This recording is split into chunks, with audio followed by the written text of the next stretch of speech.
Let's get to our top story, and that is in a late-night post by the Ministry of External Affairs. India has affirmed its stand on the massive diplomatic row with Canada, putting the responsibility of the disastrous diplomatic fallout squarely on Justin Trudeau.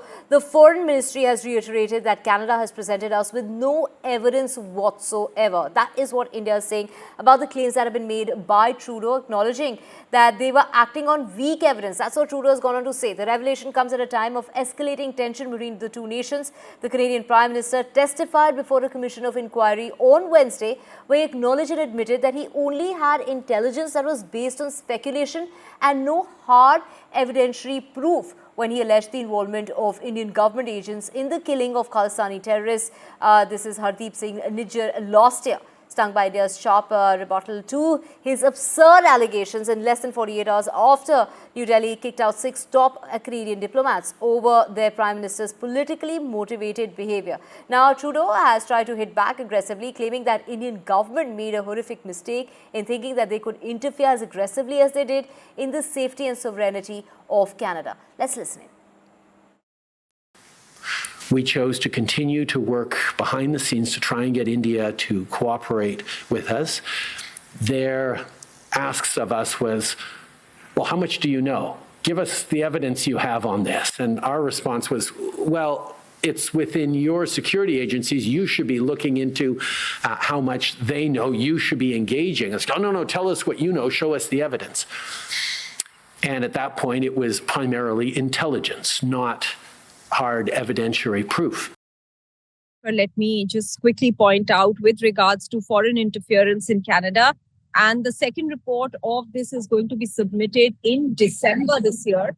It is in this public inquiry that he mentioned about the evidence, or rather the intelligence, as he points out, that Canada had, basis which they were acting, and that they were expecting India to conduct some sort of investigation and come up with evidence.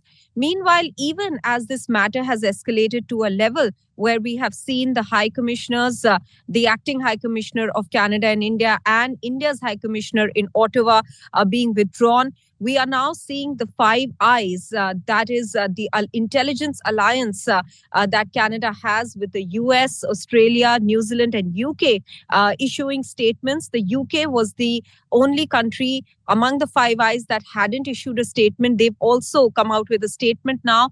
This after Justin Trudeau, in fact, had a telephone conversation with the UK Prime Minister, and after which the UK put out a statement saying that they have faith in the judicial system of Canada and that they are urging India to cooperate with Canada in this entire investigation. And this is the same, in fact, similar statement has been made by the United States as well, wherein they have said that India must cooperate with Canada.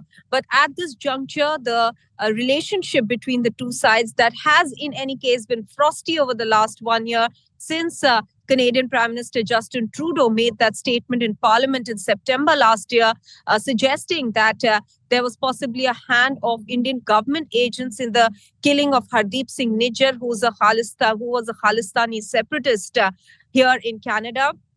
Since then, the relations were already frosty, and now they have hit rock bottom, really, with both sides withdrawing their diplomats from each other's country. But at the moment, Canada perhaps feeling some sort of cushion against the kind of blowback that is coming from India because of the support that it is getting from the Five Eyes. But that perhaps is obvious in the situation where the matter has been escalated to this level.